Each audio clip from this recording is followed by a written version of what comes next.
And then I said, Yeah. Pinocchio's a book?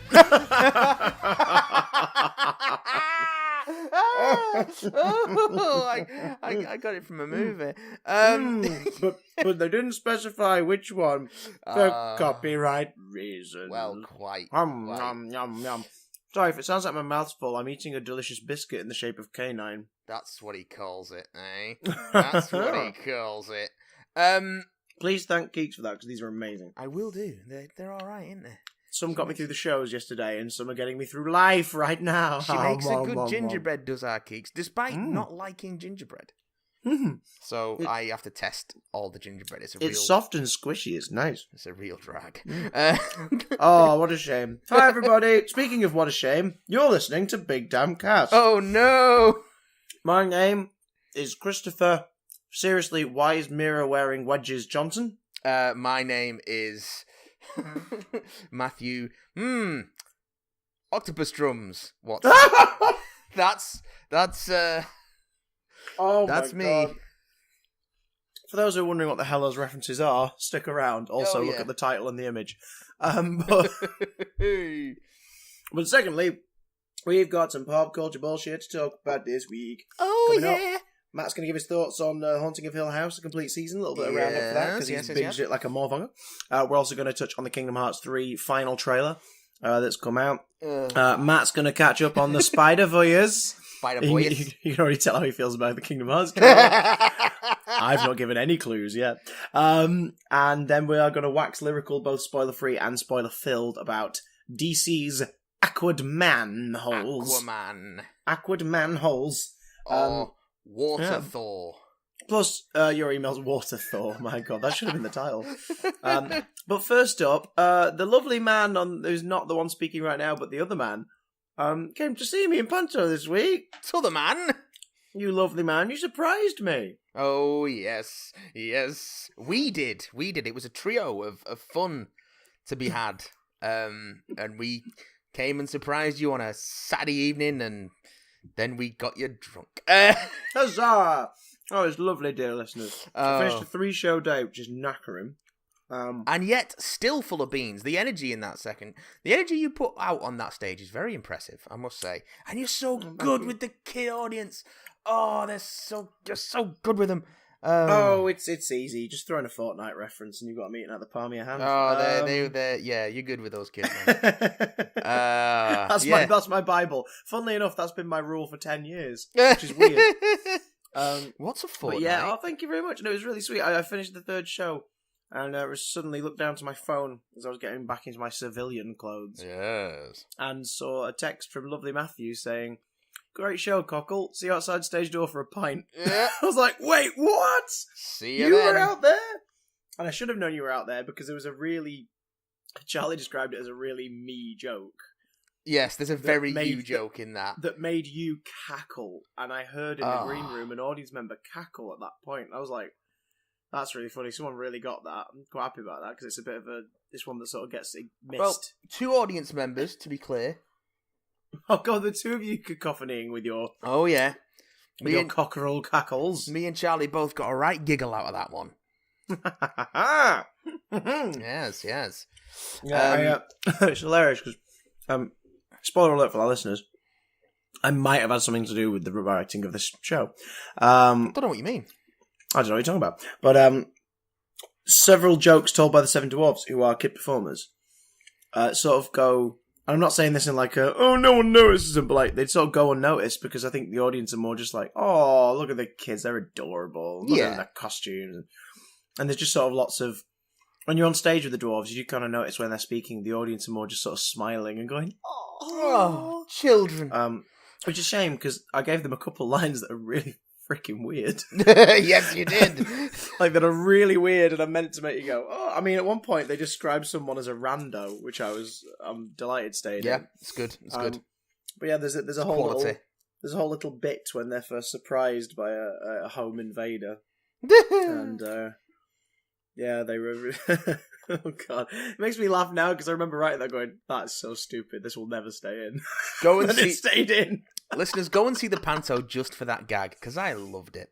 And bellow and guffaw. I did- ntrlincoln.co.uk. I did indeed both bellow and guffaw. Gellow and before. But yes. It was lovely to see the three of you. And I'm assuming you got home safe because yeah, you're like here right 3 now. in the morning.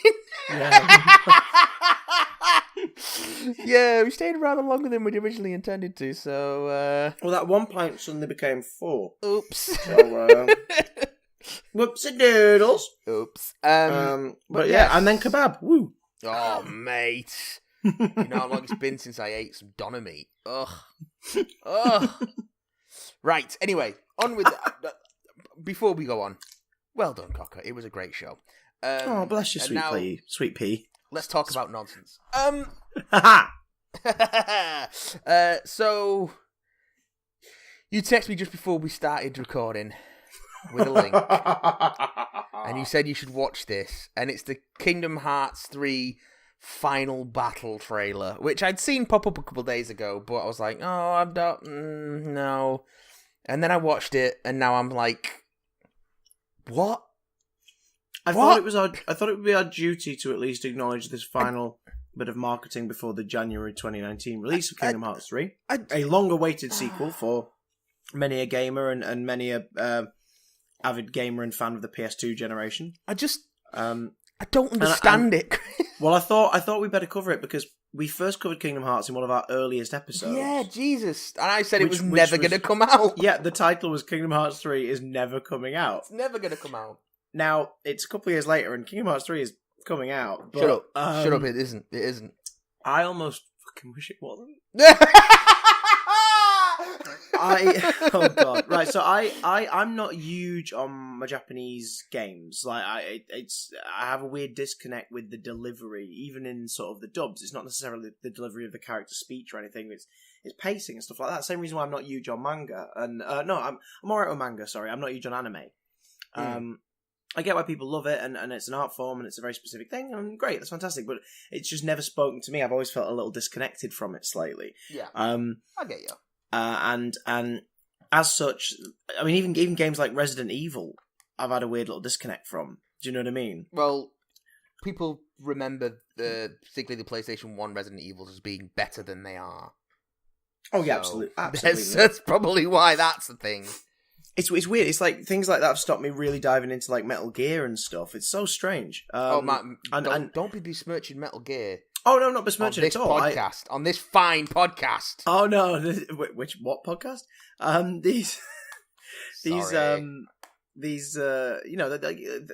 Certain stuff reaches through occasionally. I was a kid at the nexus point of Pokemon, and it was just the perfect meeting of age and movie and show and card games that I fell in love with Pokemon. And then about 3 or 4 years ago, Netflixed a bunch of episodes and went, God, this is hideous. Oh, I still love the games. Well. It's not aged well. It's still pretty great, so bad. The games are amazing. I love them. And to the point where that is still inbuilt. And seeing the Detective Pikachu trailer the week made me go, I am so happy, and I don't know why I'm this happy. I think it's because it's reaching into a part of my soul that connects to a very specific part of my childhood. Because you've got to catch them all, Chris. Pocket monsters. Pocket monster helium.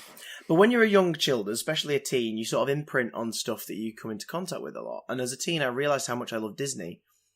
And then Kingdom Hearts came out on PlayStation. And I was like, wait, a game where you can visit the Disney worlds? Sign me the fuck up, Sailor Boy, Laddie Jim. That first game is... It's good. See, are you ready for this? Uh-oh. I agree when I was 13. Oh, no.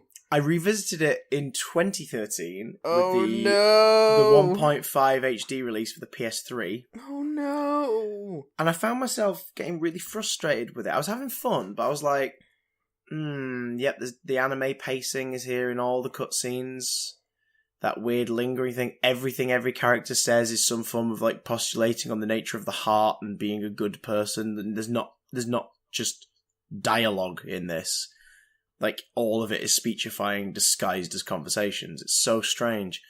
No, but then I realised, so I got to certain bits and I was just like, I'm really stuck now. I don't know where I'm meant to go. Where the hell was I meant? You know, you put it down one night and you go back to it 2 nights later and go, hang on, where am I meant to go now? Oh yeah. And you explore every possible avenue, and it is it's a very common trait of Japanese games, especially JRPGs. I find. Well, RPGs in general, not even just Japanese style ones. Oh, but I feel the Western ones do give you that tiny helping hand slightly. Oh yeah, modern ones have a proper quest log, I guess. Particularly Bethesda style ones. Yeah, for time saving reasons, and it's not that they're holding your hand per se. I think it's because they're going, sorry, you've been away, you've had real life stuff to deal with for a couple of days. Don't worry, you were looking for this magical egg. All right, great, I need to go over there then. Do you know what I mean? It's sort of like a little reminder. Kingdom Hearts doesn't have that. Magical yolk. Right, you're such a yoker. And magical albumen. So, albuman, the egg-based superhero. So there is that. So there's a weird disconnect. Now, I love Kingdom Hearts and Kingdom Hearts 2 growing up. I even picked up the PS... I picked up the DS, the Nintendo DS title. Oh, that would... That's 3.7 something... 358 over 2 days. That's the one. Yeah. The biggest problem with Kingdom Hearts is the lore. Oh, yes, it is. It's a very simple idea on the surface. Something evil spreading throughout all these different worlds, and you're a kid who's been given this weapon to go and, prevent that evil from contaminating each world. You go from world to world, and along the way, maybe figure out who's doing it and why. Great premise. Prevent the evil, Chris. Yeah. Bonus. All the characters you meet are bonus everywhere. Then you will learn to laugh at the Joker's boner. Bonus. It's all crooked. Oh god. So the characters you meet and interact with all have boners, and but they're all they're all variations of or they're like alternate dimension versions of Final Fantasy characters. So it's the Final Fantasy characters, but they're obviously not following the path of their story. It's like Into the Spider-Verse, and the individual worlds for the most part are worlds based on Disney. So there's sort of a subtle implication that this darkness is interrupting these tales as old as time, because sometimes you step into the middle of the story of the Disney movie, and this stuff starts to invade it. Or sometimes it's set after the Disney movie, and it's just fan service in an interesting, super fast combat RPG. It's from a series and a studio that normally made turn-based RPGs. This was now suddenly, oh no, when you're fighting in real time. Keep moving, motherfucker, or you're going to get killed. Although that being said, Square Enix definitely had started to move in more of a real-time direction from Final Fantasy 11 onwards, so that was kind of contemporaneous with the development of Kingdom Hearts. I think 10.2 had a timer element as well, didn't it? So it was sort of it was making sure that you couldn't just sit there and figure out your strategy. You had to think on your feet. Final Fantasy games have had that sort. They call it an active time battle, where it's an action gauge that fills up, so the time is ticking along in the battle. You can't just wait there and take turns. That's been a thing since Final Fantasy 4 in various forms. So they've been experimenting with mixing turn-based and real-time battle systems for years and years and years and years. But yeah, Kingdom Hearts was like their first, you've got to react now, quick, run, leap, wasn't it? It was almost like a character action game. Yeah. It's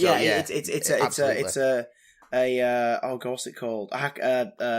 Not hack and slash. What the hell are they called? A hack and slash. A brawler. A brawler, that's the one. It's almost like a brawler, but with some strategy elements. You have to teach yourself or customize shortcut prompts in your controller, so you can do certain things. And you're fighting alongside Goofy and Donald, and it's great. So they say, years back, there's going to be a third one, and it'll close it off. It's been 12 years since they first said it. It's been a long time.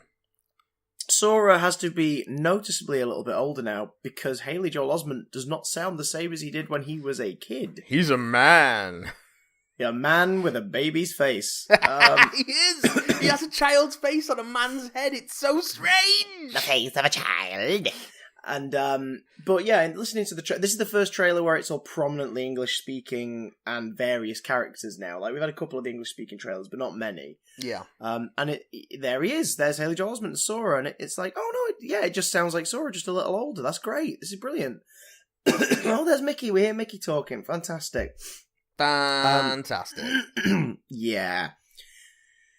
I got no fucking clue what this game's about. I have no idea what's going on in this trailer. And I think this trailer commits every crime that all of their previous trailers do, which is they expect you, the casual viewer who's seeing this in their YouTube subscription or suggestion feed, to remember every fucking thing that's happened in every Kingdom Hearts game ever. There are people who don't know that there are more than 2 games so far.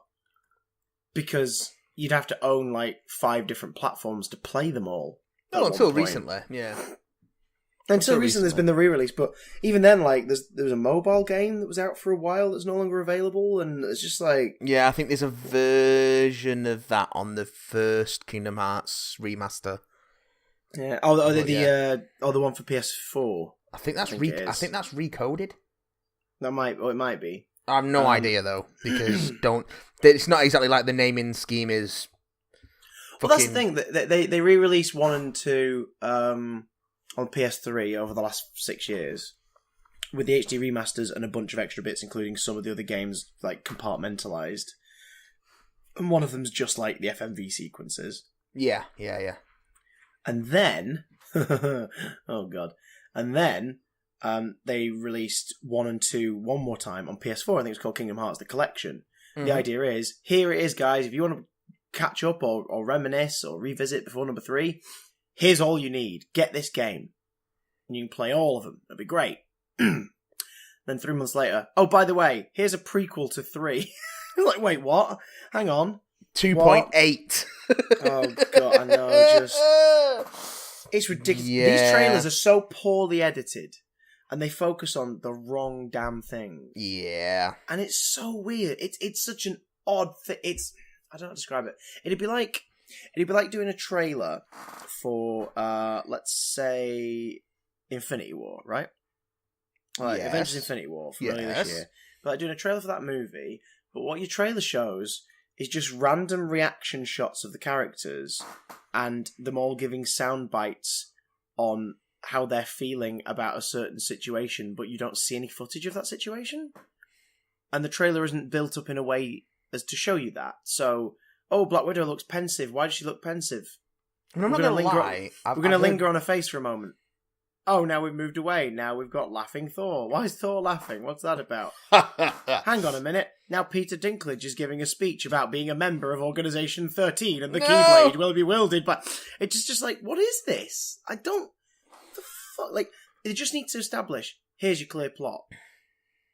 Do you know what I mean? I don't know what this it is, the Chris, final but here's your clear plot. Here's the final chapter. Go.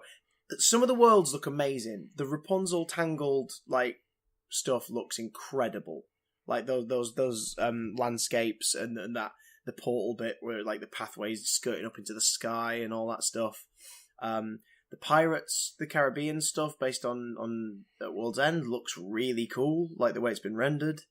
The Pixar characters are definitely the ones with the advantage here because they were born of computer animation, and as such, Square Enix have translated them beautifully. But I just don't care, and it's weird because I know friends and followers and stuff who are really excited, and I'm like, I think I used to be. Yeah. But I'm looking at this trailer, I'm like, this just looks like a hot mess of confusion. That being said, Stitch is a summon, so... Yes, I noticed that. Everything. That was quite nice. That could make everything better. I was down with that. Down to clown with Ohana.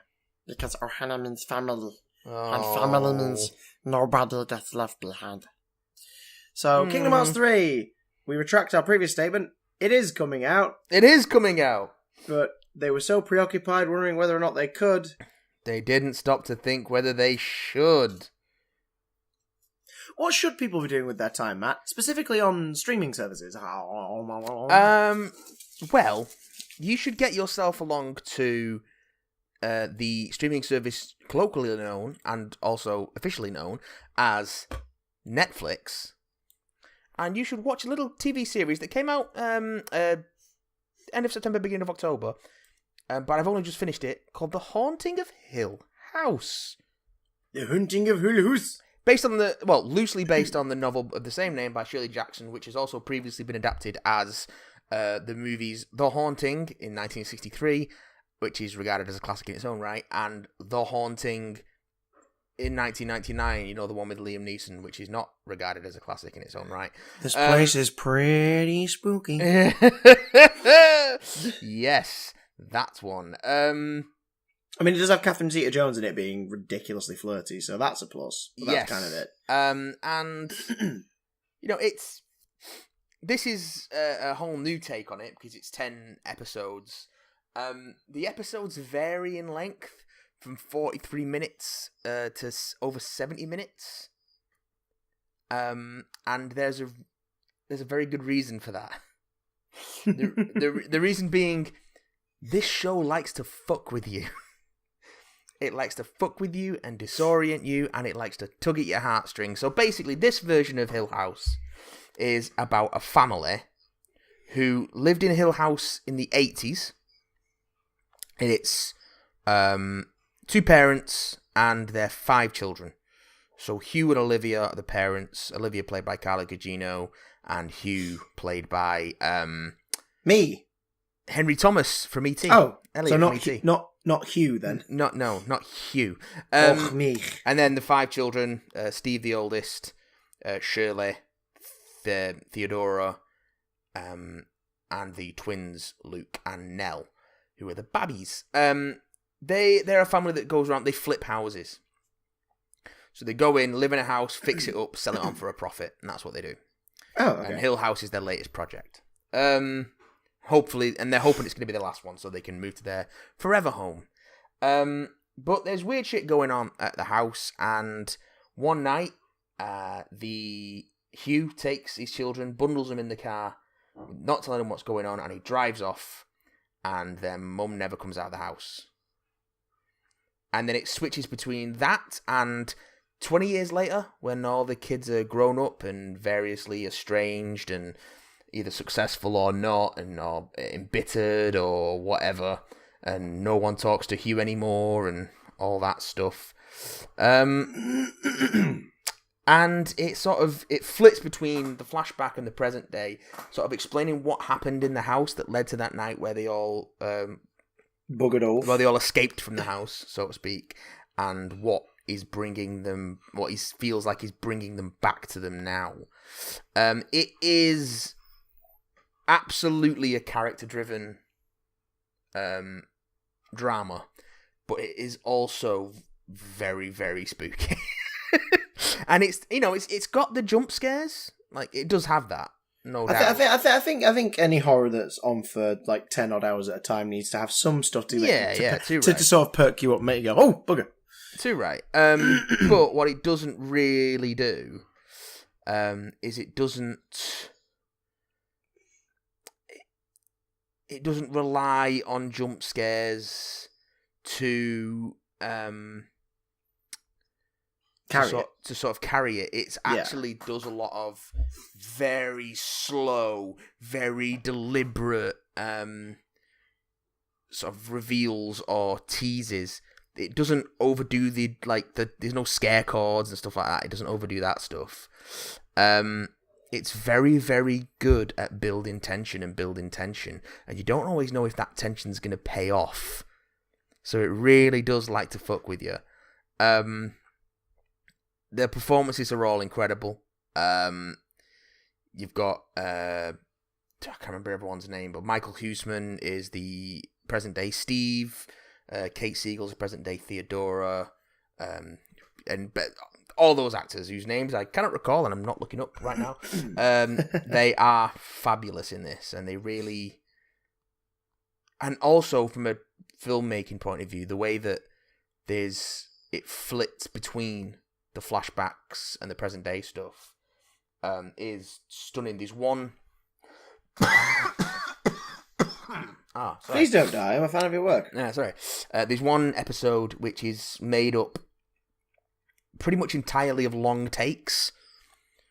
Like, so it's a full episode, and like this, it's full of like 10-minute plus takes, with very few obvious cuts. And there's lots of sequences in that particular episode, but throughout the show as a whole, where it'll be a single take floating camera, the camera moving around, and it'll pan from present day to flashback and then back to present day without any obvious cuts, sort of in one sort of Children of Men style camera take. And there's lots of that stuff going on. And there's also lots of detail in the environments, lots of hidden creepiness, and the stuff that hits you full force and is out on display for everyone to see is just brilliantly designed. It's a gorgeous looking TV show, and it'll make you sad. It'll make you do a little. I got a little sad at that last episode. Well, all through the show actually. It's little weepy by both there ways. is some harrowing stuff in this show. So yeah, don't come expecting like Conjuring style stuff. Come expecting slow burn, but very, very atmospheric, very creepy stuff with that's really going to make you care about its characters, even if they do spend most of the show fucking arguing. There's a point in the show where I was like, I don't think I can watch any more of this because all they're doing is arguing. They're just arguing, but it all pays off. It's worth it. They're making me sad. Mother, father, stop shouting. So yeah, check out The Haunting of Hill House. It's horror with a heart. Horror art. And also, something I saw recently with a heart that you saw last week that I finally caught up on. Spider-Man Into the Spider-Verse. Into the Spider-Voices. Oh, I'm going to echo a lot of what you said last week and say, it's very good. It's pretty damn great. Might be one of it's the best animation I've seen this year, for sure. It may well be one of the best animations I've seen, period. I mean, that style is It's stunning. I've never seen anything quite like it, and it is it's a beautiful looking film. Like, it's gorgeous. The art style and the way the art styles they choose to use and the way they blend them and the way they're completely unafraid to go full out with very, very impressive visuals. Like there's no messing around here. It is full on madness in parts. That particularly towards the end is just utter carnage going on. Oh my God. I think we'll make it clear from this point, guys. If you've not seen Into the Spider-Verse, expect spoilers from this point on. Here we go. All right, let's get into some spoilers. You're right. That collider fight at the end. It's just chaos. It's just this visual like bloodbath of cartoon inks and like CGI textures, but everything has its own style and as such is immediately identifiable. It is truly a beautiful, beautiful film, and not just visually. It's got the heart that all Spider-Man stuff, the best Spider-Man stuff, does. People often forget just how human and vulnerable Spider-Man is as a character, both in his Peter Parker and Miles Morales incarnations. Also, this is going to be a lot of people's first experience with Miles, and I mean, I was never against the idea of Spider-Man as a legacy character anyway. I think that's the way to go with all long-running characters eventually. And I was on board with Miles Morales from the start, but I think this it set out his stall as a character and gone, okay, this is Spider-Man. Yeah, he's not Peter Parker. Slightly different origin, but this is as engaging, as valid, as exciting, and as sympathetic a Spider-Man as there has ever been.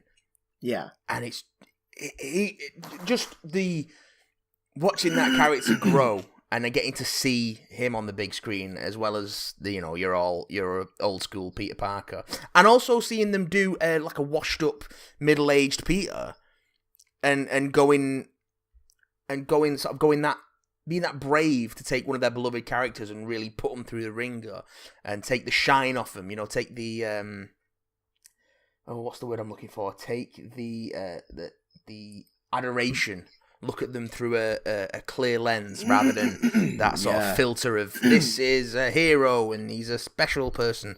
I mean, he is, but his heart is totally in the right place, and it is definitely the same. Well, it's not the exact same, but it's the same man that we all know and the character we all know. But he's not in a good place. It's the roughest version of that character, the most down on his luck we've ever seen him, I think. And Parker look to the extreme. Yeah, and that's right down to crying in the shower in full costume. That's something we've not seen before. So that and Miles, and if there's any naysayers about Miles Morales after this, I will be shocked. And I think it was Movie Bob's review who posited that there is going to be an outcry for both Miles and Spider-Gwen to join the MCU pretty fucking sharpish.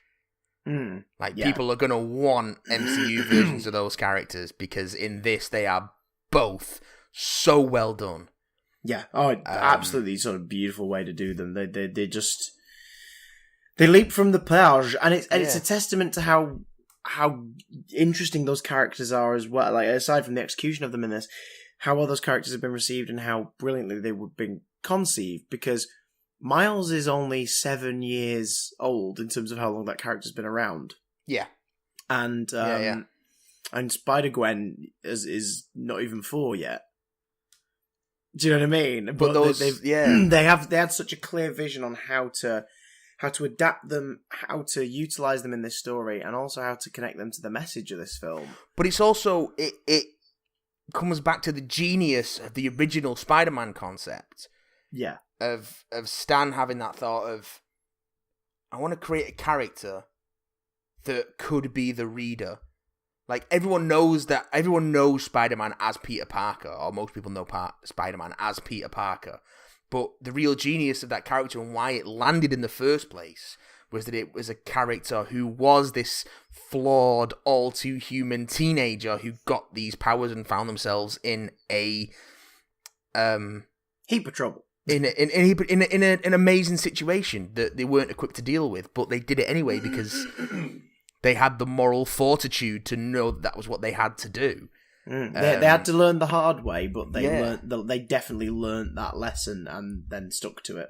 But it came from such a normal origin that the reader could slot themselves into that role. And I think having different characters pick up that mantle in a way that we've not really seen in a lot of superhero media outside of comics. Like, I can't think of many superhero movies that are about legacy characters and picking up after older characters. I'm sure there are some, but none are coming to mind right now.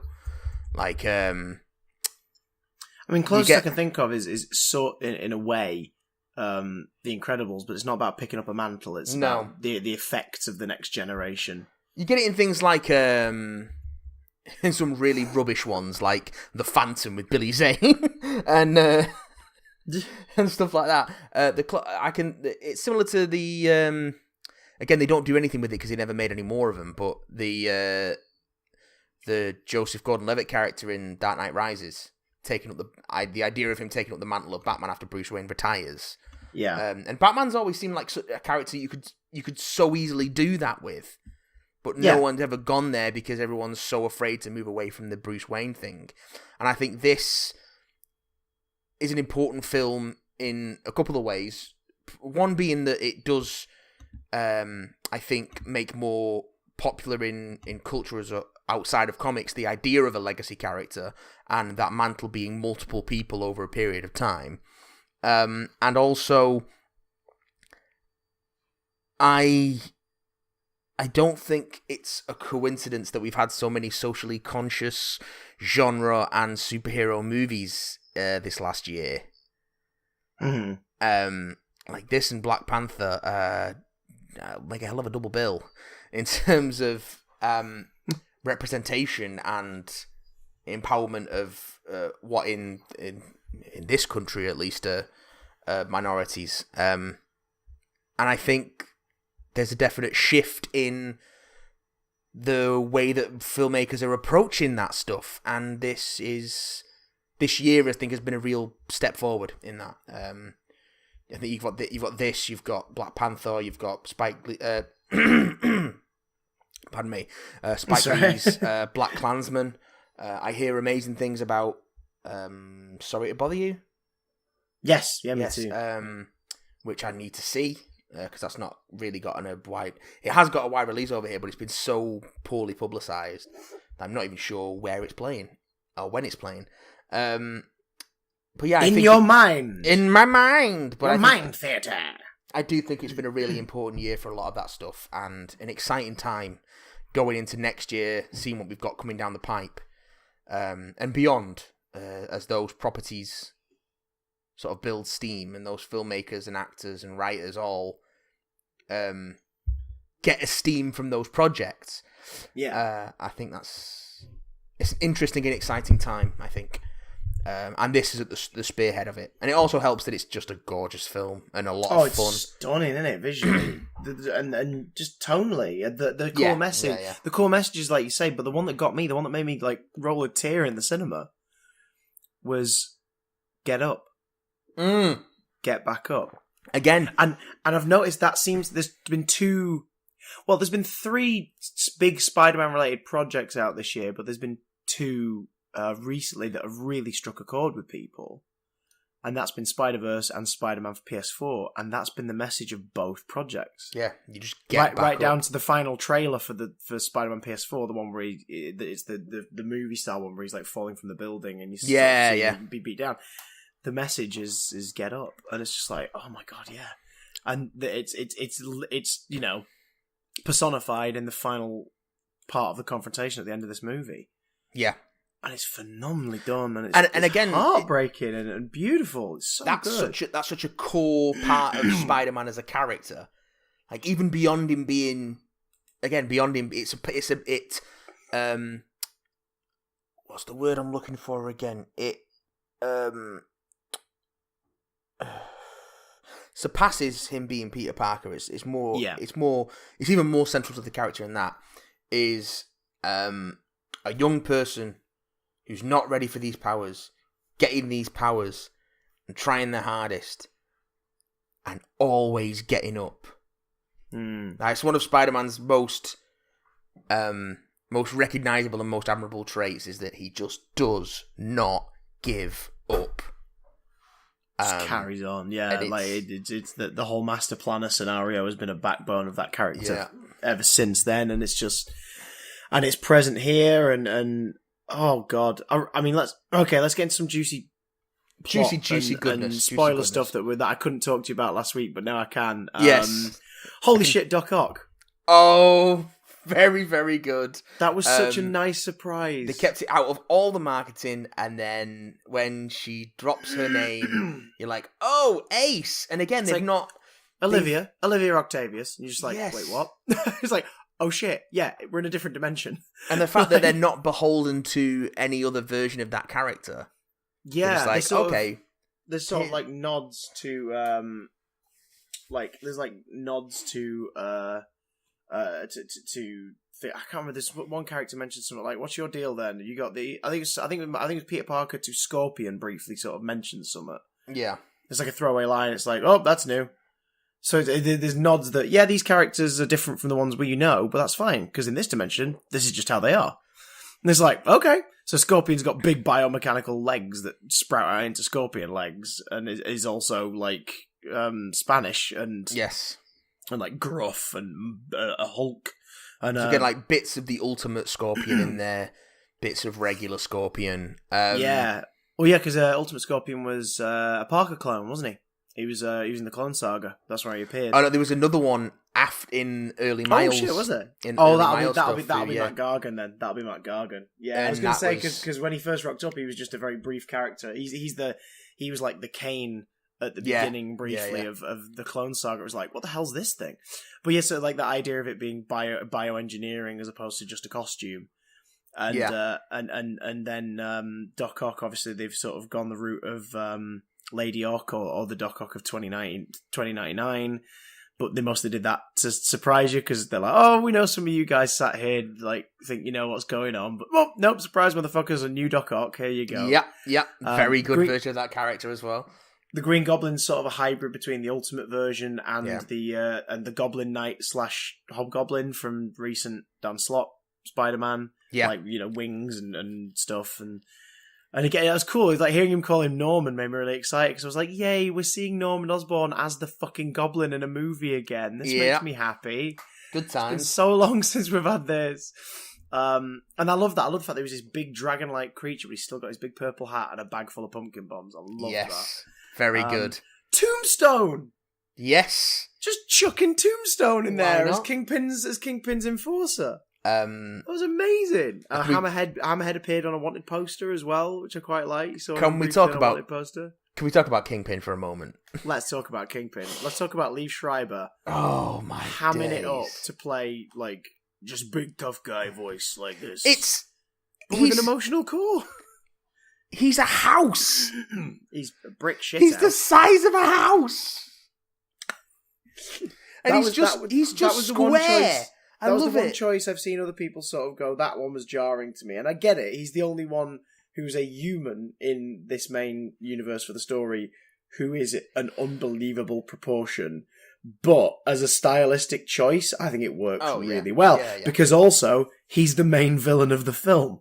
Yes. So, like, you don't want to feel like after you've seen, a version of Doc Ock with, like, air-filled freaking plastic tentacles, which was really cool, and dragon-like Green Goblin, you don't want to feel like the Kingpin's, a limp villain after them. No. So he needed to be physically imposing.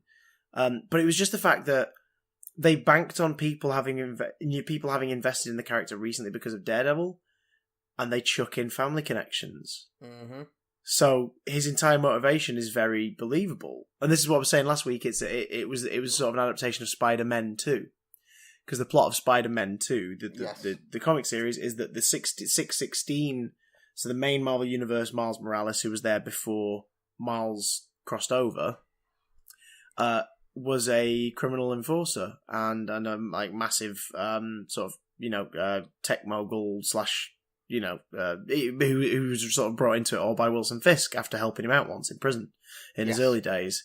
And he's using Taskmaster to hijack Mysterio's technology from Spider-Man so that he can cross dimensions to find one where his wife isn't dead.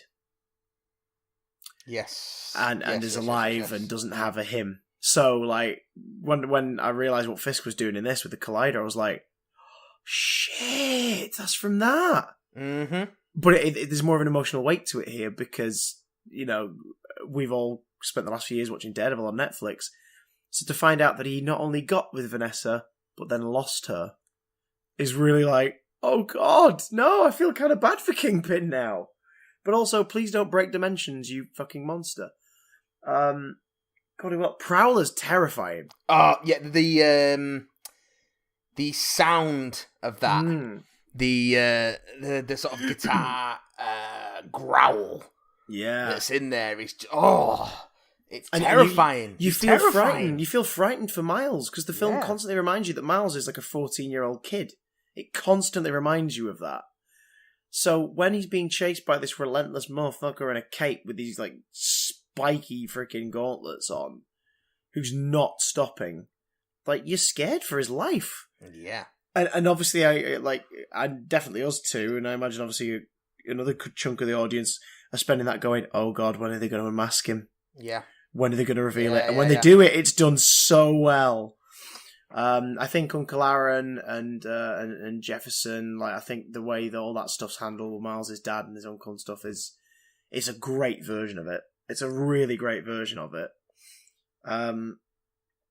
Question. Yes. When the main universe Peter Parker was first unmasked after his death. Yes. Which was brilliant because it was like, oh my God, that is actually really brutal. I didn't expect his death to be they really Kingpin went just there. beating him into the ground until he's not breathing anymore. Yeah. But when they took the mask off and the blonde hair came out, for a split second were you going, Ben Reilly? Ben Reilly, yeah. Are we going? Are we going Ben Reilly here? What's going on? My mind went there. And but they could have done it, but then it's just convoluting the It's there to like- reinforce the idea that, hey, you know the Spider-Man you all know, like the Maguire one or the Holland one or whatever, that's not going to be in this movie. Yeah. We're showing you that this story plays out a million different ways.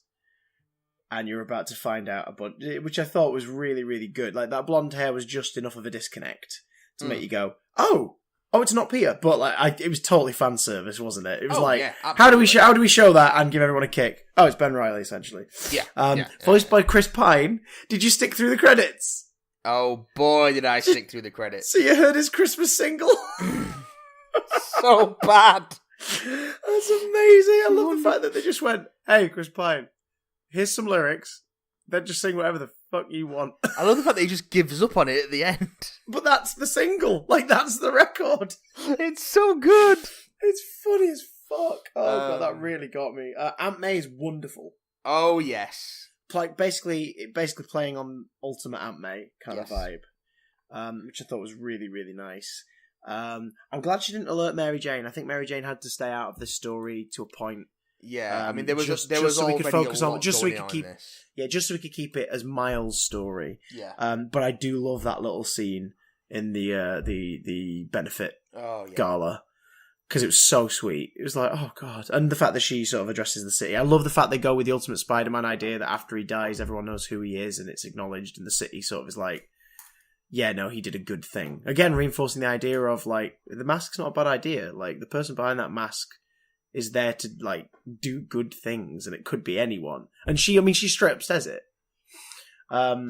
Stan Lee's message of like anyone could be Spider-Man is literally reinforced because he sells knockoff costumes to people. His cameo was lovely, and I love the fact that it was sentimental and sweet, and then a really smarmy like joke about how he's ripping people off, which I thought was great. Yeah, it's still not. It knocked the wind out of me, that cameo. It really did. It made me go, oh. Just hearing his voice was just like, oh. And then made me go, ha!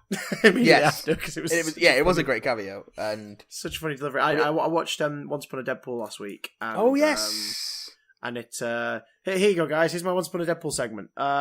It's fine. When it's available on digital, pick it up. It's a fun alternate version. You can watch it with your younger brothers and sisters. All the Princess Bride stuff is really funny. But two really nice touches were when Domino's parachuting in to the convoy, and that's where Stan's cameo was in the movie. It was a big graffiti of Stan Lee on the side of a building. Yeah. They've added an RIP to it.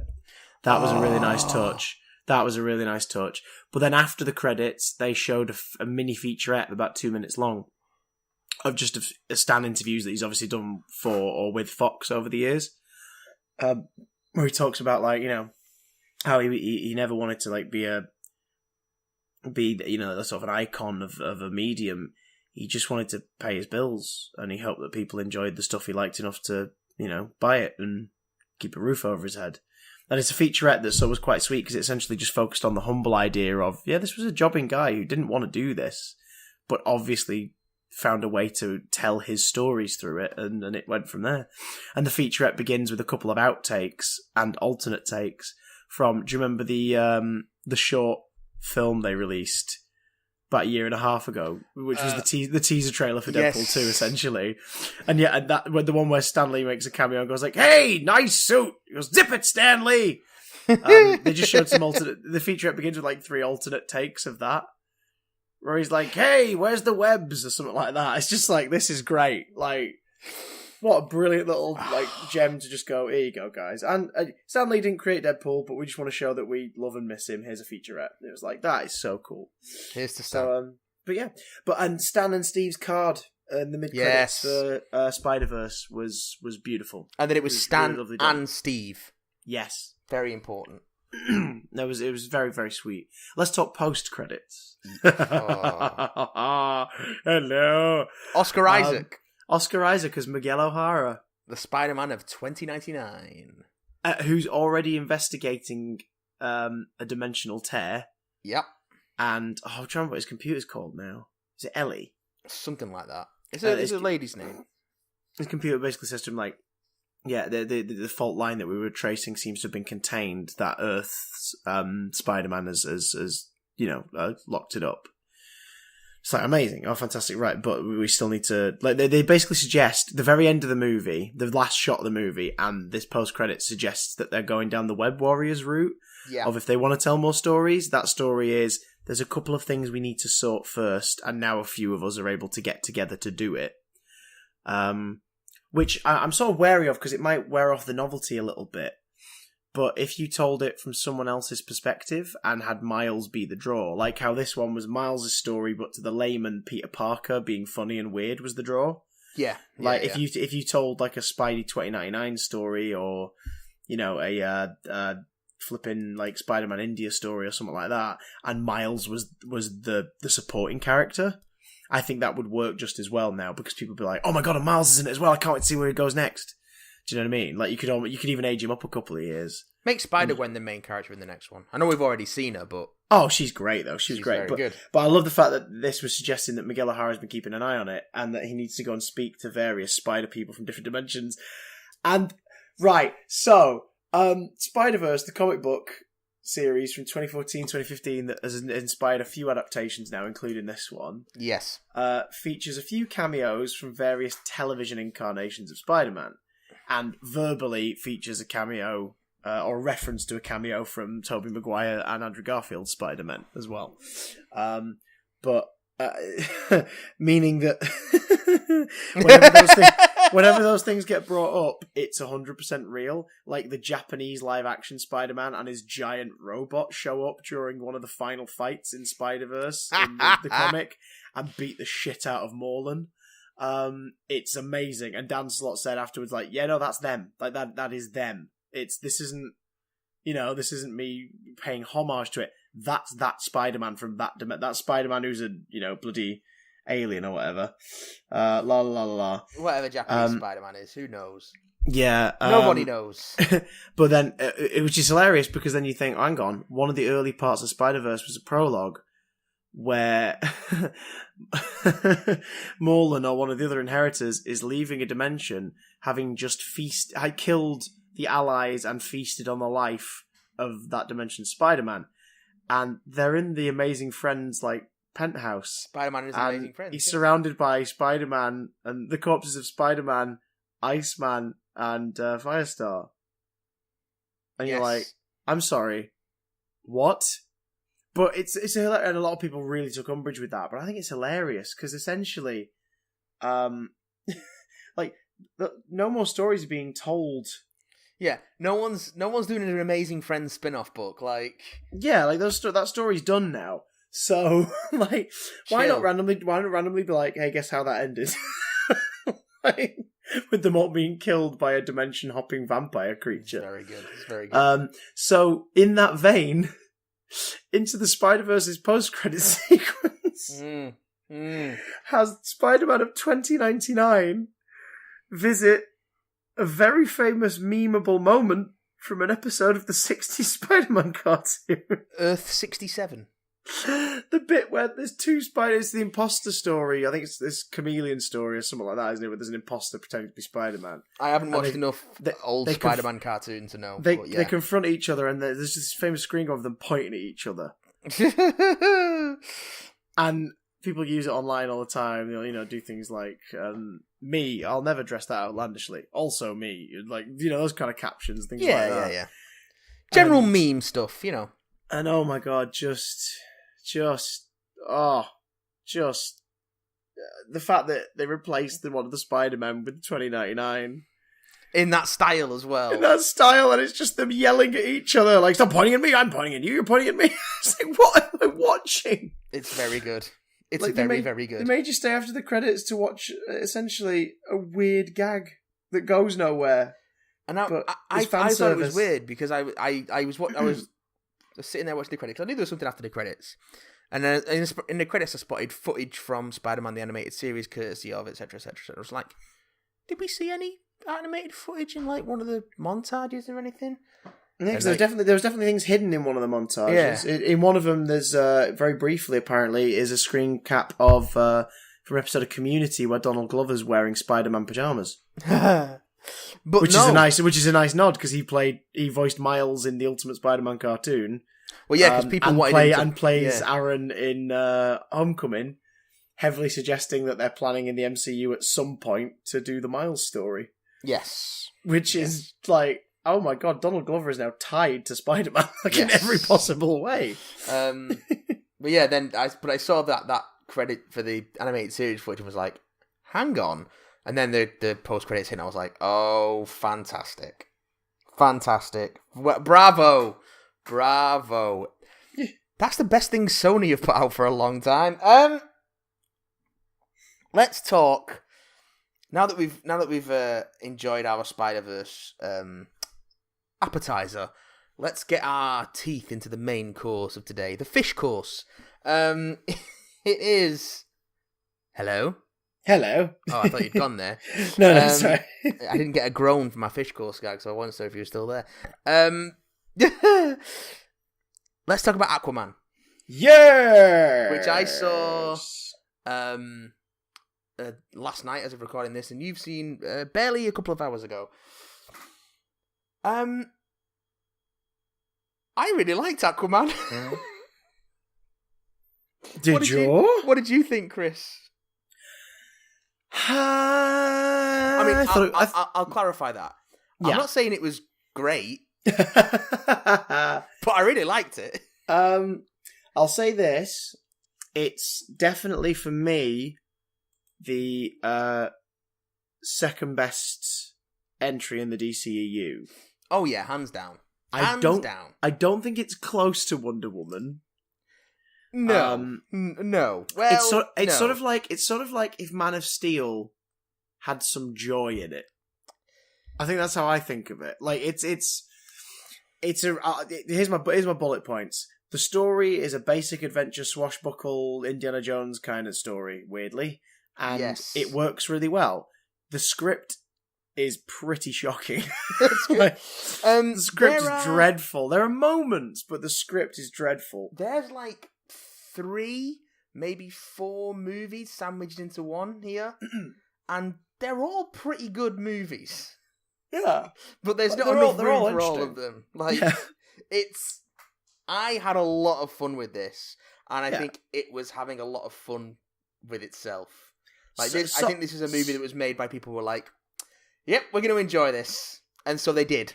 And solidly a film I would pick up in a 2 for $15 Blu-ray deal in a year or two's time.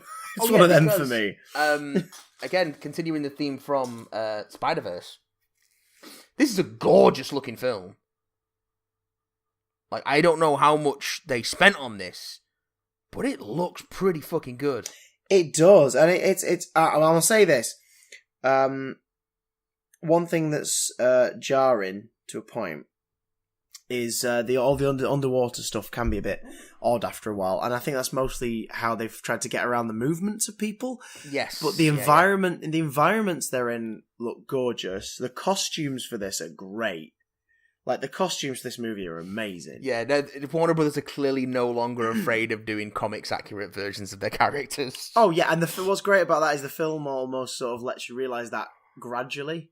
Yeah. Like, it begins as, here's how it looks. Oh, wait, hang on, what the hell are they wearing? What the fuck? Hang on. Okay, now he's bright orange and green. He's bright orange and green, and Patrick Wilson is wearing a spiky...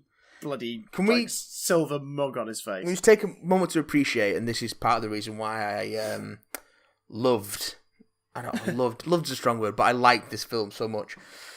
There is a moment in which Patrick Wilson, underwater, wearing his big shiny silver helmet and armor and his big cape, looks almost straight down the barrel of the camera, and with a straight face and complete and utter conviction, says, "Call me Ocean Master."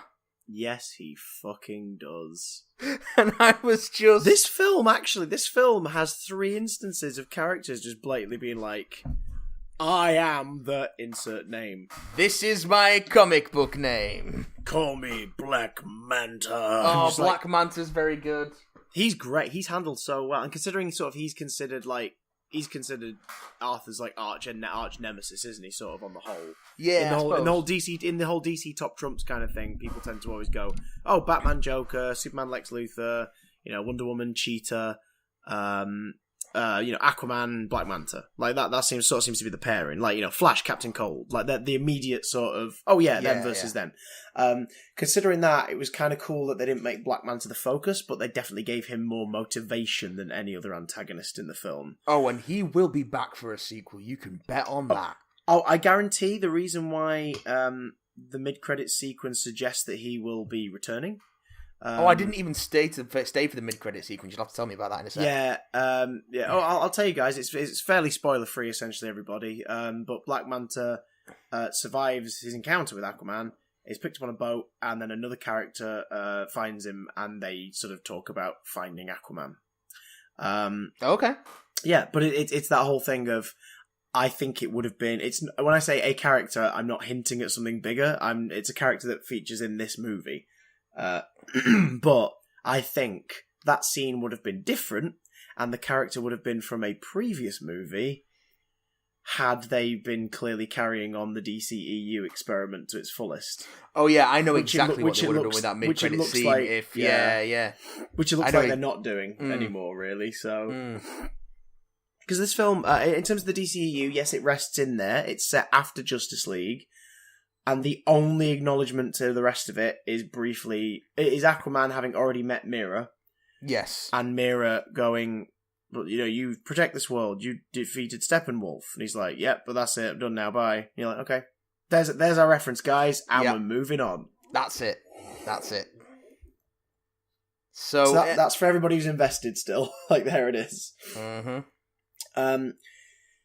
It is a good-looking film, and I think the thing I was most pleasantly surprised by in that respect was James Wan can direct action. Oh, yeah, he can.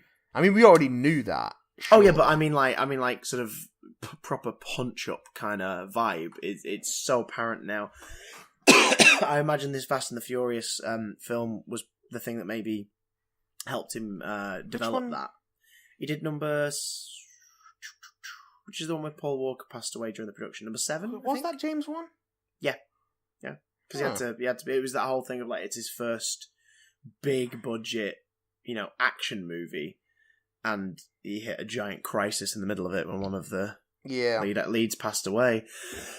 So it was that whole thing of like, this is a baptism by fire for somebody who's used to sort of being in charge of much smaller independent horror projects. I think he did a great job here. I think the settings sometimes drowned out his visual flair simply because of the things that came with them. Yes. I could barely understand what was happening in the final 20 minutes. There are a couple of points in this where there is just a lot going on.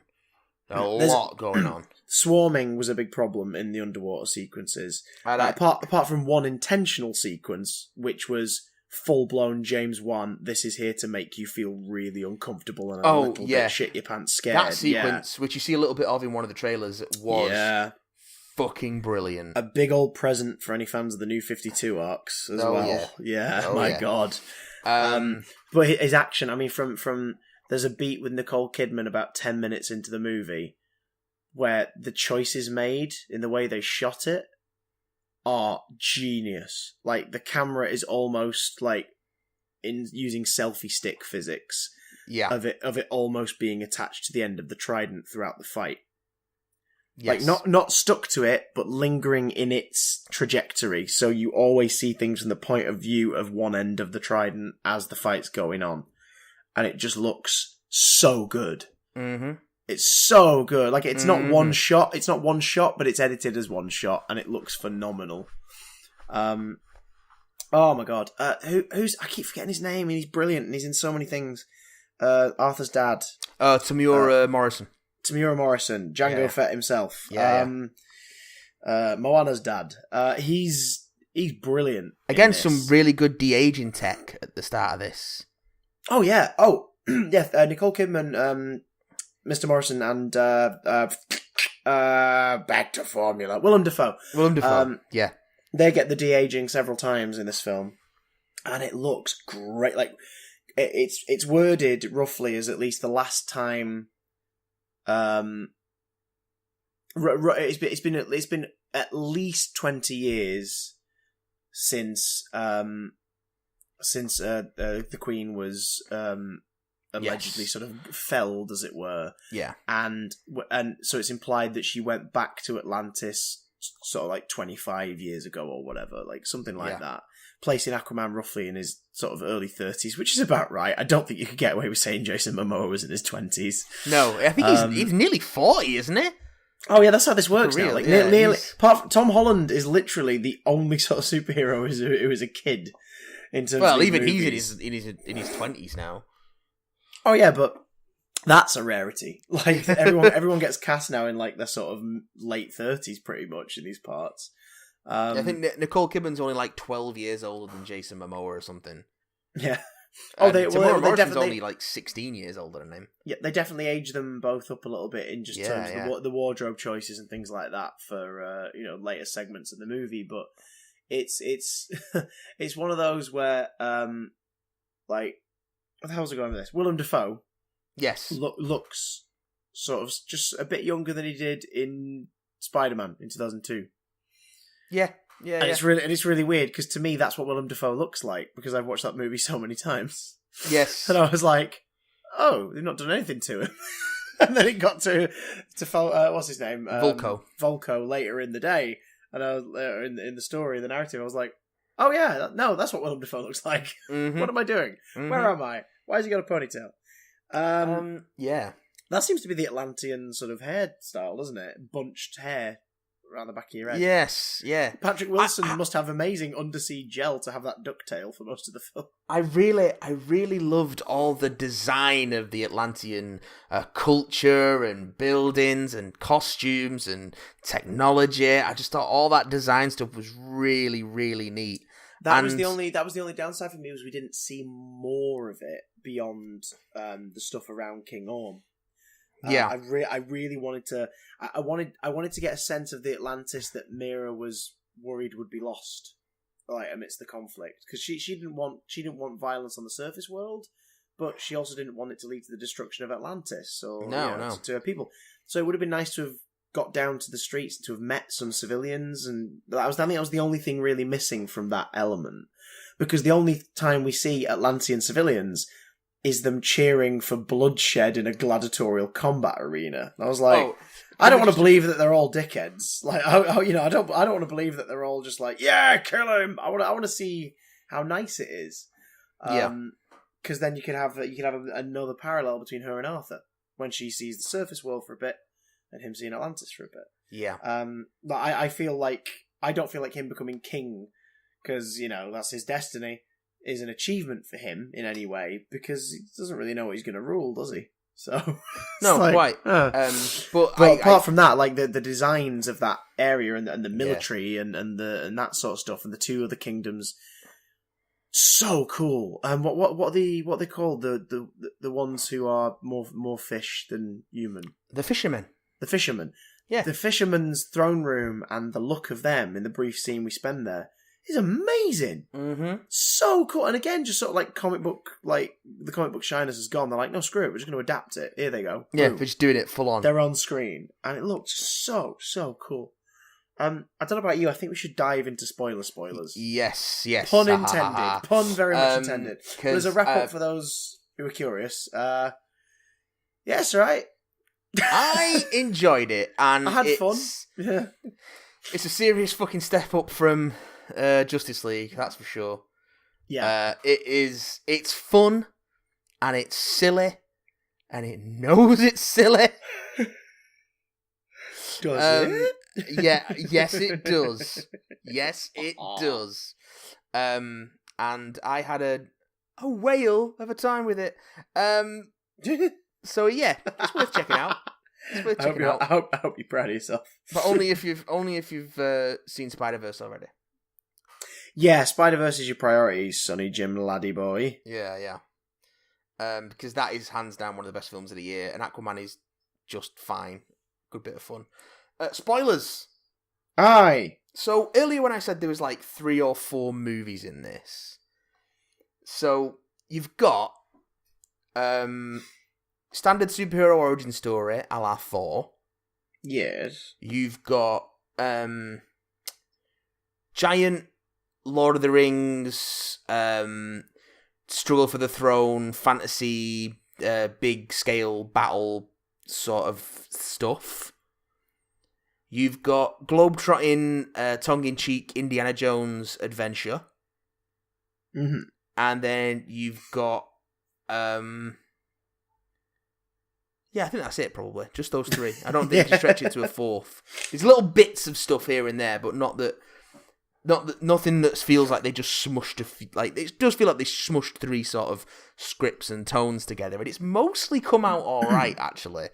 Yeah, I think it definitely. I liked all of it. Like the quest vibe worked for the movie. Like the whole we're gonna go here and we're gonna go here. Like the globetrotting stuff worked. Yeah. It's just because it just gave some nice, interesting locations which you don't associate the DCEU with. Yeah, I like the idea of the desert being an old Atlantean kingdom that's gone dry. That was neat.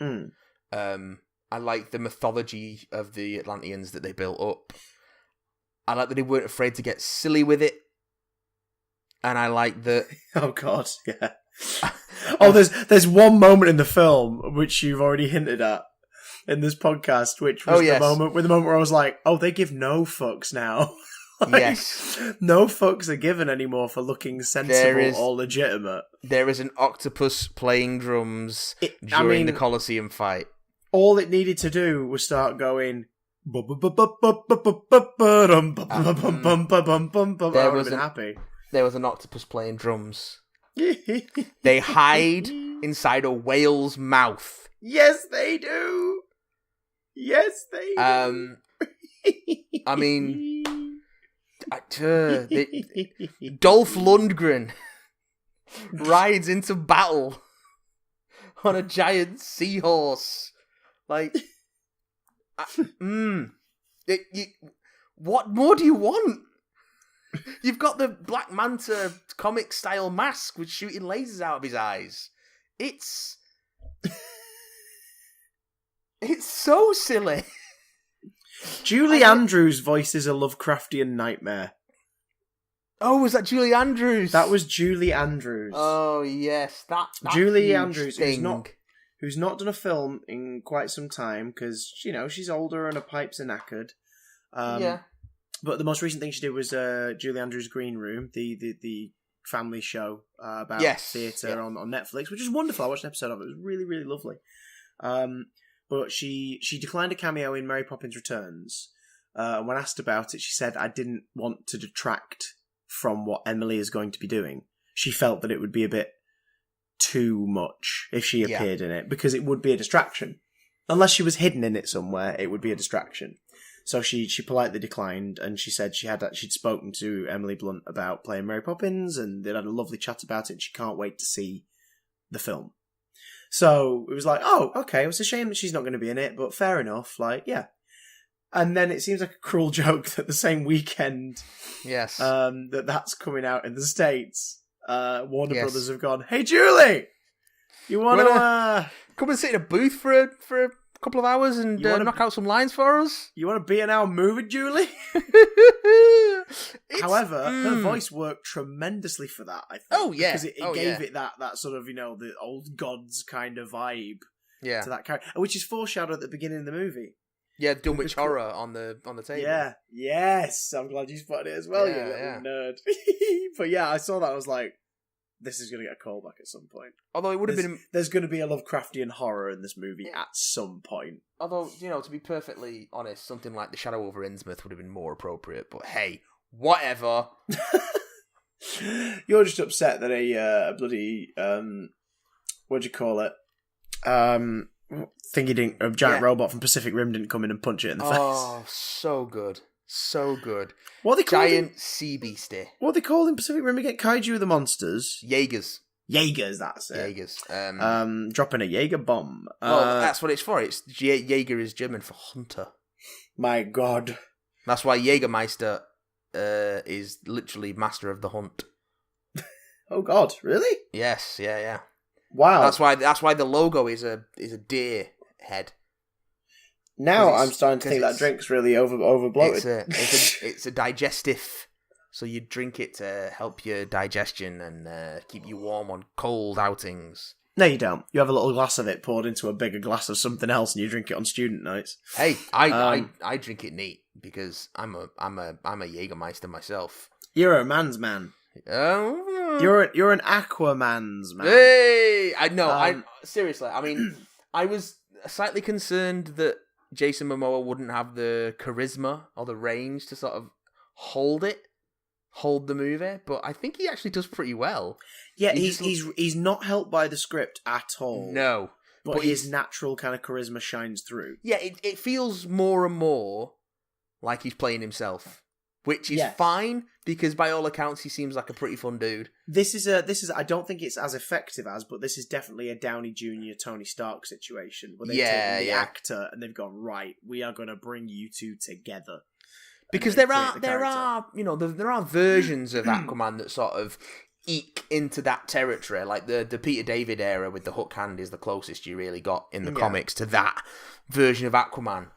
But I mean, even the Brave and the Bold cartoon version, like the sort of the cockiness and I got this kind of attitude. Obviously, in that it's more a parody of the Silver Age hero thing of like, ha ha, I'll save you, don't worry. Yeah, but like you can imagine this Aquaman would also like drink beer and tell tales of that time he defeated the mighty Kraken beast of the something. Do you know what I mean? You can totally the moment in the bar where they you think it's going to be a bar fight and they just want a picture. And they just want a selfie, which is already a funny joke. And then 3 selfies in, he's like cheering with them and they're getting drunk. It's brilliant. That was the bit that made me laugh when they were like, I just want to see, can I get a picture? I was like, that's funny. And then they go further with it. And then it lingers for just a bit too long, and I'm like, all right, okay, no, I'm get it. I got the joke, James. And then by like snap 3, I was like, oh, that's why you made it play out. You wanted to catch me off guard. Yes. There's a lot of that, actually. I think there's a lot of it.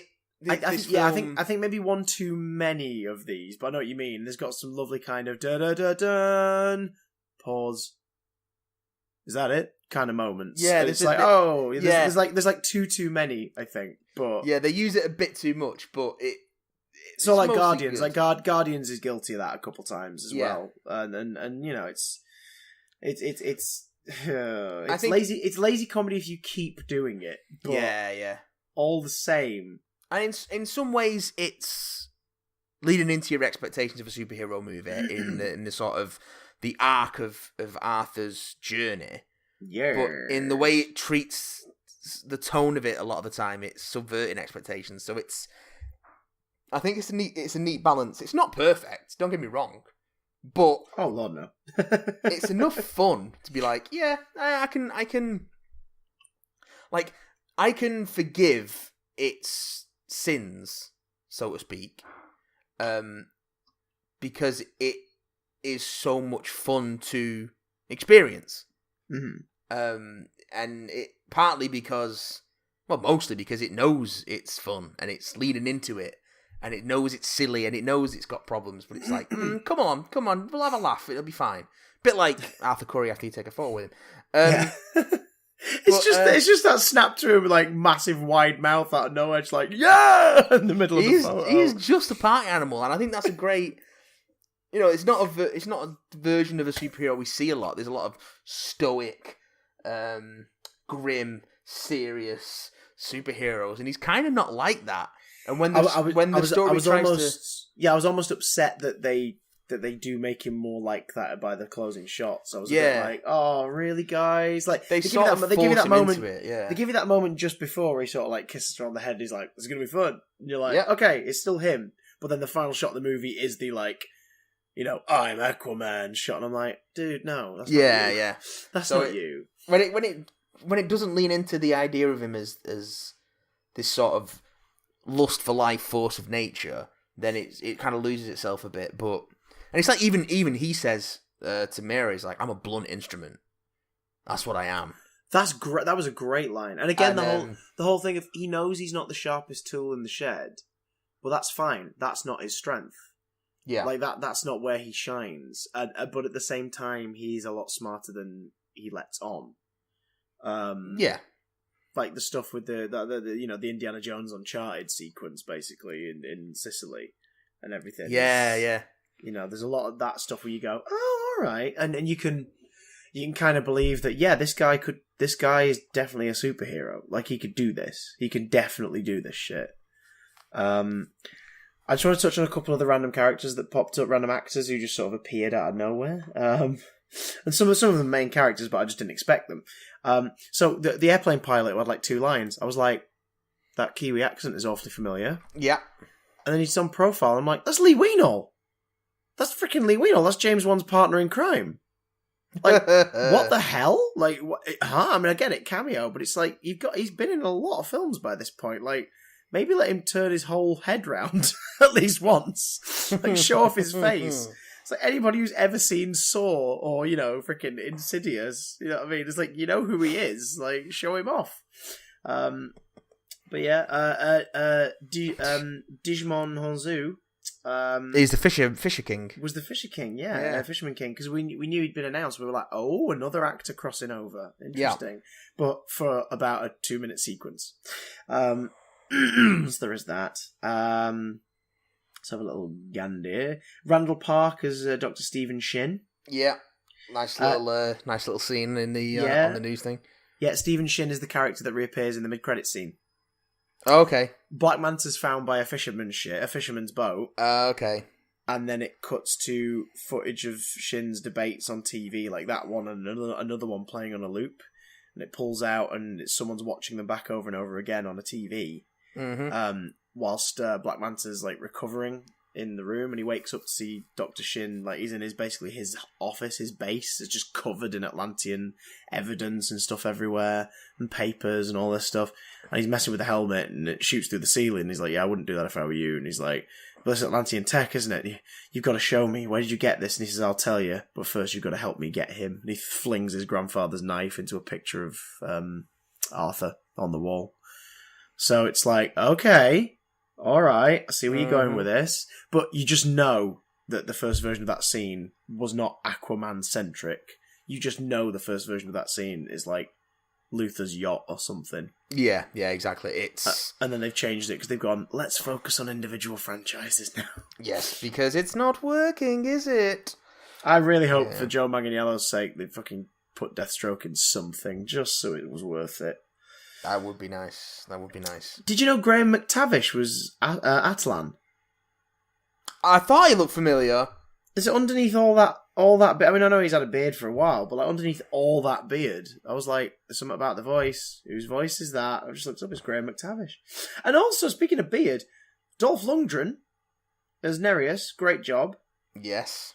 Yes. But also distracting, because every time he was in shot, I was like, how much money has been spent on animating or compositing a separate shot of hair and a beard? Yeah. Weird. Because Orm's hair was always slicked down unless he was on dry land. Yeah. That was something they didn't make very clear. They said it, but it wasn't focused on why some Atlanteans could survive in both environments and why others died instantly. Yeah. It was like, really? But, the only thing of Orm that died whenever he was outside of water was those roots, girlfriend. Patrick Wilson. Patrick Bloody Wilson, James Wan's other lucky charm. He was having a lot of fun in this, wasn't he? He was. He was given some basic ass dialogue, but he was playing the smugness so well.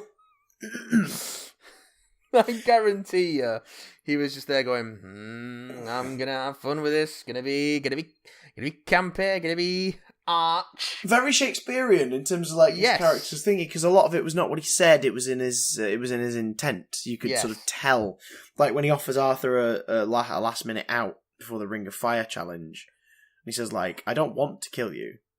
Even though he said earlier, a scene before, he was like, I've always wanted to murder you. I wanted to find you and kill you. And now I'm conflicted.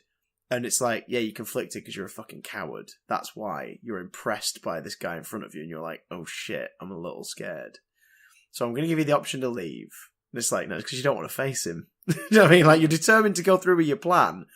But this has arrived on your doorstep last second and you're shitting yourself. Because they'd make no bones about the fact that Aquaman is tough as a motherfucker from the beginning. Oh, yeah. But then they really reinforce quite nicely. Yeah, when you're down here, you are just as tough as them, if not weaker, because they're used to it down here. Yeah. It was like, good idea. And then, of course, for the Ring of Fire challenge, he's like, I don't want to kill you. I'm giving you one last chance to back out of this. And it's like, you're only doing that because you're scared he's going to whoop your ass. Like, that's why. Pretty much. He was great because he was very much show don't tell, whereas other characters and other story arcs were too much tell. Yeah, well, a lot of it was the script going, okay, we have to put all this information in here and here and here and here. I wonder if with Patrick he just said, do you know what? I don't need to do this bit, guys. I don't need to do this. Just the whole. Yeah, maybe. Yeah, the whole like I can do it with my face. Look, I'm an actor. I'm an actor. Yeah, particularly like Amber Heard gets a lot of exposition, and Willem Dafoe gets a ton of exposition. I felt kind of bad for Amber Heard a little bit in some scenes, mostly because it felt like she was falling a little bit into the tropes of this genre a little. Like she was very much an active character with agency, but just the whole now they're holding hands. Where the hell did that come from? It's like is she just here to be the? I mean, we fans of the comic, we know that Arthur and Mira have become a thing, but you don't need to do that here. That being said, though, just look at Jason Momoa. Just look at him. I mean, yeah. I mean, just I've spoken to him in real life. Just he had a giant cast on his leg, and he injured himself on a pub crawl the night before. So I mean, he's just played himself. He came to the UK. He's just played himself. Milton Keynes in 2009. He came to the UK Jesus. to do a Comic-Con. And he was in a cast because, like, the night before at 1 a.m., he'd been in a pub crawl and he fell over and, like, snapped a bone in his ankle. Oh. And then came to the con the next day with his cast on. That's a man right there. That's a man right there, Sonny Jim, let it boy. But, like, Momoa brings a lot to it. And Amber Heard, when she's not an exposition machine or, Arthur's love interest, she does get to shine. And it's Aquaman's film, but it would have been nice if Mira were allowed to participate a bit more in a meaningful way rather than just but it's your destiny kind of way. Basically, because when she cuts loose with her powers, it's fucking stunning. Oh yeah, it's really really cool, especially in the vineyard, the wine shop. Oh yeah, the vintners, yeah. Where she just like she realizes there's moisture in every bottle. She's just like, right. And just, like, they all shatter around her, and temporarily solid shards of, like, red wine shoot out and impale the guards before fizzling away. And you're like, oh, that's cool. Like, that's really cool to see. And the colours, man. Like, when Manta has his first meeting with Orm's guards, and it's just all the water swirling around him, it's like these pale blues and purples. The water hologram that Orm uses to communicate with the surface. Yeah. Because he doesn't want to go up there. the sight of Sicily with its beiges and greens and whites and that big red beam just cutting through it all. They definitely turned the colour up. Yeah. But not in a Justice League way where it looks like they've just done that to go, we need to make it look lighter. In this, it's like, this is what they were planning to do from the top, and every shot is composed in a way to let that colour shine and pop. Yeah, because there was no way that it was not going to be. There's no version of this movie that works that doesn't lean into the silliness of it. Oh god, yeah, absolutely. So, I mean, they're already gone for the more hardcore Aquaman sort of interpretation, but he's a goofball, so they're still going, hey, we're gonna have fun. And then the freaking octopus banging drum shows up about 40 minutes in, and I'm like, yeah, I am happening right now. Sold. Mary Poppins is voicing Cthulhu. Like, what the hell's going on? So sold. Just very good, very good. It was fun. I'm not in a rush to revisit it. No, but oh god, like if Shazam continues along this trajectory, then the DCEU's future should be solo films. Screw your team ups, forget about your team ups and crossovers. Yeah, and I just think make some really good solo flicks. And then when you've earned everybody's love again, like 3-4 years down the line, then do your Justice League meets Injustice League story. You know what I mean? Like then do that as like a little party. Like, hey, we're all on board now. Let's bring some baddies together.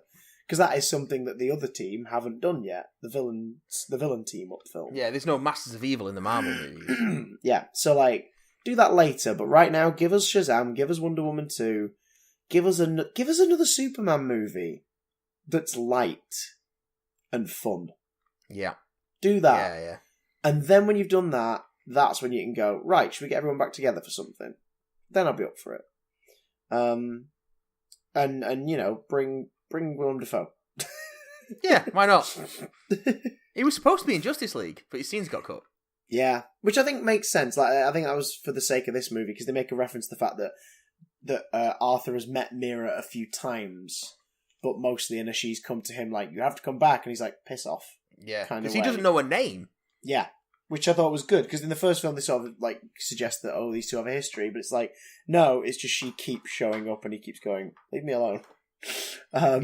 Which is great, which I think was really nice. So yeah, it makes more sense that he sees Volko again for the first time after a while. Yeah. But yeah, I dig it. I dig it. In the words of Justice League Aquaman, I dig it. I dig it. Dressed like a fish. I dig it. It's not incredible, but it's definitely a step in the right direction. It's good fun. Squid playing drums. I'm gonna pop emails on the back burner for a little bit so we can bank them up for when you get back. Oh, meat. So because we've got a couple, but nothing. A couple of Doctor Who bits and thoughts and things like that. So, but we're gonna. So we could save them actually for the first episode. We could save those emails if that's all right. If you've emailed in, guys, stuff about Doctor Who and roundups, we might save it for a couple of weeks' time for the. Well, let's do it for the first.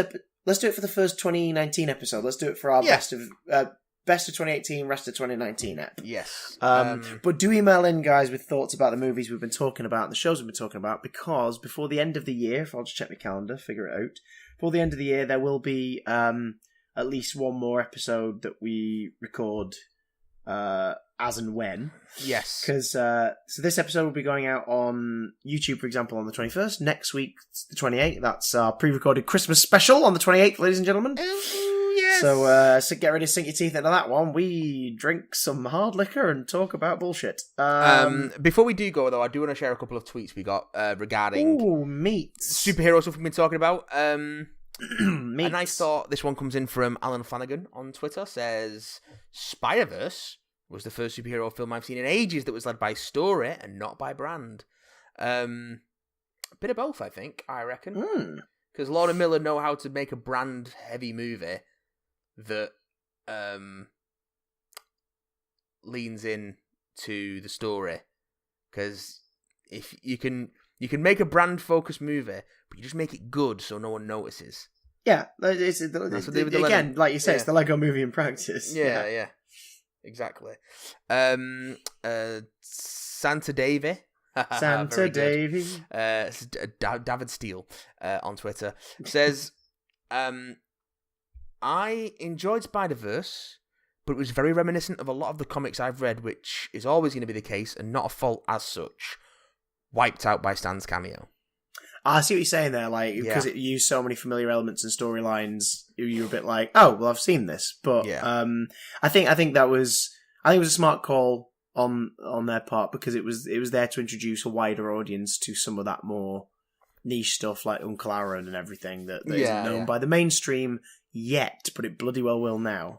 And Stan's cameo was lovely. Did you spot all the author names and artist names hidden amongst the scenes as well? The Pacellis, the Bendises. My favourite is still Ramita's ramen. Yes, very good. Bar. Very good. Santa. I'm assuming that's his Christmas version of his name. I'm going to say Dave. Dave also says, hello, Dave. I generally thought that Aquaman had the best movie visuals I've ever seen. Oh, I was almost permanently open mouth emoji. Bit strong, I thought. Bit strong. But yeah, it looked very good. On the other hand, the script was a bit muddy. I felt Ocean Master's motivation needed to be clearer. Now, I'll say this. That script is muddy, but I think Ocean Master's motivation was pretty fucking clear. I kind of get what he means, though. I kind of get what you mean, Davey Boy or Laddie Jim. Explain it to me, Chris. Explain it to me. It did almost feel like there was one more thing Ocean Master was motivated by, then we didn't quite see what it was. Like, sure, he wants war on the surface world because he feels Atlantis has been under sea for too long, but what does that mean next? Does that mean Atlantis moves to the surface world and claims it? Does that mean that he wants to rule over the planet? Like, do you know what I mean? I know what he means. It was almost like, we're going to do this and get revenge. It's like, yeah, and then what? Yeah, he's just going to wipe out the surface people and then they're going to live in the sea. It's going to be great. No pollution. Yeah, No. but also all that land. Does he have a bigger design? Does he have a bigger design on the planet? Is what I think he's suggesting. I kind of get that. But No, he just wants everyone to fuck off. Leave him alone. Go away, everybody. You're such an asshole. Speaking of which, What? Go away, everybody. We finished the podcast. Oh, right. I thought we were calling everyone assholes. No, not today. Maybe another time. Maybe to the first tier patrons. Yeah. You're all assholes. Hey! Hey. Thanks for listening, folks. As per usual. As the thanks, not the listening, because, I don't know if you're a first-time listener or a regular listener, or I don't even know who you are. Who are you? Who even are you people? She doesn't even go here. Just email us and tell us. Especially emails about the best of 2018. What films and stuff have you absolutely loved this year and you want to chat on about? Because the next time we gather over a hot, steamy microphone will be to discuss the best of 2018 and the rest of 2019. Well, that'll be in 2 episodes' time, actually. 3 episodes' time. But get them coming in now. We'll remind you next time as well. Because obviously we always kick off the year with a bit of a look back and a look forward. And we want you guys involved with that. Always. But tell you what, actually, do you know what would be nice to hear for the next time we are on mic, which What's is in that? 2 weeks? What's that? I want to hear if anybody's got a New Year's resolution. But more importantly, I want to hear if they kept up or completed this year's. Okay. Dear listener, email in bigdamcontact@gmail.com. Yes. I would like to hear. Also, at BigDamCast on Twitter, don't forget. That Twitter is very important. And bigdamstream.tv, twitch.tv/bigdamstream on Twitch, which I tried to stream from. My PS4's been having a Barney with me. Oh, so good. I've not been able to log in on my PS4 to Big Damn Stream. So if you are subscribed to Big Damn Stream, guys, do stick around because I am able to at least broadcast through my account on there as well. Yeah. As and when. I'll have to make sure that we've got hosting set up properly so we can host our personal channels if we're not. I think we are auto, but it takes like 2 minutes before they kick in. So it's It's we're growers, not showers. And I'm going to continue on with Adventures in Backlog and Yakuza 4 also over at YouTube. Hopefully we'll get that back to a stream at some point in the new year, but we'll see. But yes, well, I'll see. Come along and pop along and watch me take a woman out on 2 different dates and also a murder. I stumble upon a murder and then catch things in a UFO catcher and get drunk and also fight dudes. Yakuza 4's weird. Oh god. Thanks for listening, folks. We will see you after Christmas. Merry Christmas, one and all. Have a lovely neck. Have a lovely holiday, folks. Neck. Once again soon. Meat!